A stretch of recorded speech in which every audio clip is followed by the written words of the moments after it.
कुलियों भीख मांग रहे हैं स्टेशन पे, दर दर करके भटक रहे हैं। घर का खर्चा नहीं चल रहा, बच्चे की पढ़ाई नहीं निकल रही है।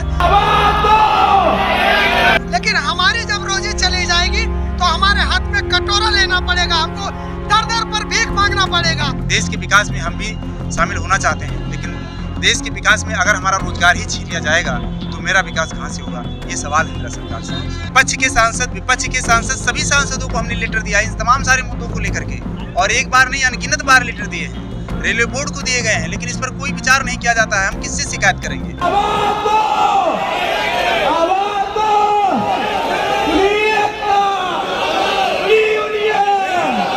लालजी यादव, बॉम्बे से, लोकमान्य तिलक टर्मिनस से।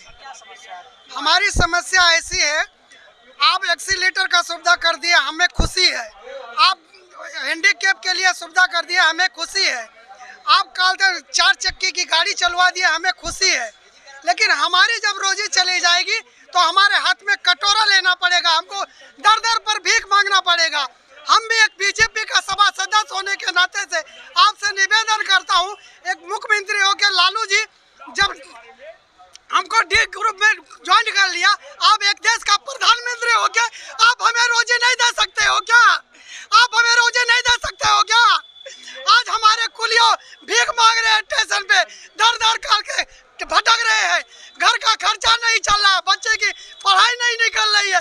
मैं प्रधानमंत्री नरेंद्र मोदी जी से निवेदन करता हूं कि मैं एक भी बीजेपी का सभा सदस्य हूं, मैं आपसे भीख मांगता हूं। कुछ हमारे में गलतियां हो गई, उसको गलतियों को क्षमा कीजिए और हमें कल डी ग्रुप में वापिस हमें ज्वाइन कर दीजिए। नहीं, हमें कुछ सुविधा नहीं मिला है स्टेशन पे, हम कुलियों को कोई सुविधा नहीं है। हमें खाली मजदूरी छोड़ के और बाकी कोई सुविधा नहीं मिलता है। आप लोग कभी बीमार पड़ते हैं तो फ्री इलाज? मेडिकल में खाली गोली मिलता है, बड़े हॉस्पिटलों में नहीं लिया जाता है। आप लोग क्या आह्वान कर रहे हैं सरकार से? तो प्रधानमंत्री जी से मैं कहता हूँ हमें भी वापस गैंगमैन में ज्वाइन किया जाए। जो लालू ने जो हमको गैंगमैन की नौकरी दिए थे, वही नौकरी पुनः हमें प्रदर्शन किया जाए। सुरेश यादव।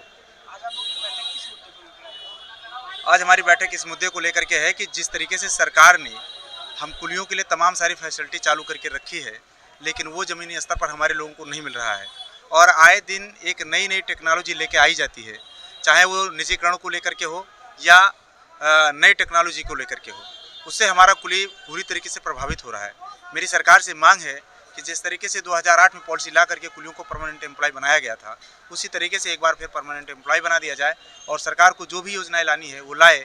मुझे उससे कोई आपत्ति नहीं। देश के विकास में हम भी शामिल होना चाहते हैं, लेकिन देश के विकास में अगर हमारा रोजगार ही छीन लिया जाएगा तो मेरा विकास कहाँ से होगा? ये सवाल है मेरा सरकार से।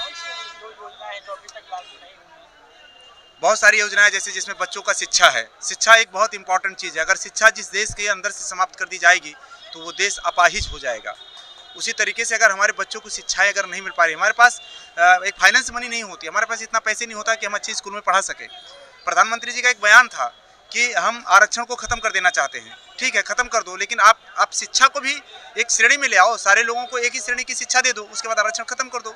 हम चाहते हैं कि जो योजनाएं सरकार की चल रही हैं वो फॉलो किया जाए। जैसे बच्चों की शिक्षा है, हमारे लोगों को मेडिकल है, हमारे बच्चों फैमिली समेत पास है, हमारे लोगों की यूनिफॉर्म है, हमारे लोगों को आधुनिक तरीके से रहने के लिए आवास है। ये तमाम सारी चीज़ें हैं, लेकिन ज़मीनी स्तर पर कुछ नहीं है, सिर्फ दिखावा भर कागज़ में चल रहा है।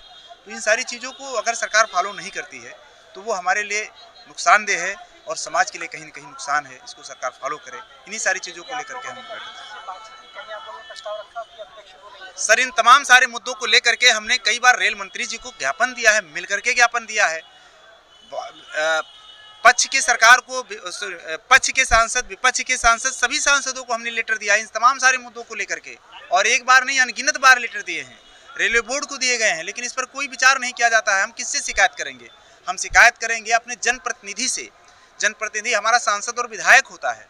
अगर सरकारें, शासन प्रशासन हमारी बात को नहीं सुनता है तो हम इनसे कहेंगे। इनके द्वारा लेटर लिखा भी जाता है, उस पर कोई काम नहीं किया जाता है, तो बताइए हम कहाँ जाएंगे? हम अपना इसी तरीके से विरोध प्रदर्शन करेंगे कि भाई हम विरोध कर रहे हैं कि सरकार हमारी बातों को सुने। अभी आपके यहाँ पे जो बैठक हुई, इसमें कहाँ से सारे कुलिया है?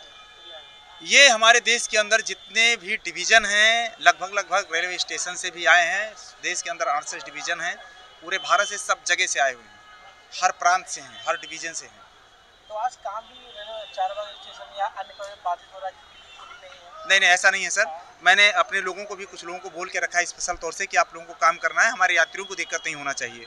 और मैं पूरे देश से जिन लोगों को बोला है वो कुली के प्रतिनिधि आ रहे हैं, स्कूली से भी नहीं आ रहे हैं। प्रतिनिधि का मतलब 1-2 लोग आ रहे हैं। हमारे यहाँ पे प्रतिनिधि ही लोग बैठे हैं, बाकी लोग काम कर रहे हैं सर। हम इसमें संख्या बात की है तो कितनी प्रतिनिधि आज कैसे काम कर रहे हैं? अब मान के चलिए कि इसमें आपके सामने जो भी 250-300 लोग दिख रहे हैं, यही हैं प्रतिनिधि।